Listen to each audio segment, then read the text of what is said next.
سہیل آفریدی صاحب، ہم آپ کی ایک بہت ہی خاص بات کی طرف توجہ دلانا چاہتے ہیں کہ کوہاٹ کا کے ڈی اے ہسپتال عوامی خدمت کے بجائے کمیشن مافیا کے شکنجے میں جکڑا جا چکا ہے۔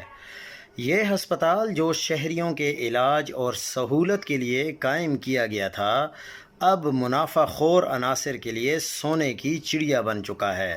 مریضوں کو علاج کے بجائے پرائیویٹ لیبارٹریوں کی طرف بھیجا جاتا ہے، جہاں پر ٹیسٹ پر کمیشن کا کھیل جاری ہے اور ہر ٹیسٹ کا کہا جاتا ہے کہ باہر سے کروا کر لائیں۔ جو ٹیسٹ سرکاری سطح پر چند سو روپے میں ممکن ہیں، وہی پرائیویٹ اداروں میں ہزاروں روپوں میں کروائے جا رہے ہیں، اور یہ فرق سیدھا مافیا کی جیب میں جا رہا ہے۔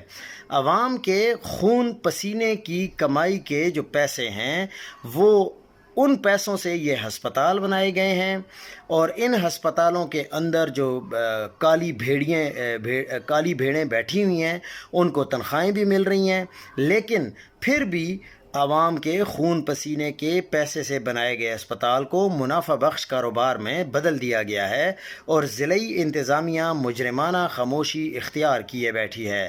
حکومت کے لیے یہ لمحہ فکریہ ہے کہ آخر کے ڈی اے ہسپتال میں سرکاری لیبارٹری کیوں بند ہے اور مریضوں کو باہر نجی مراکز پر کیوں بھیجا جاتا ہے۔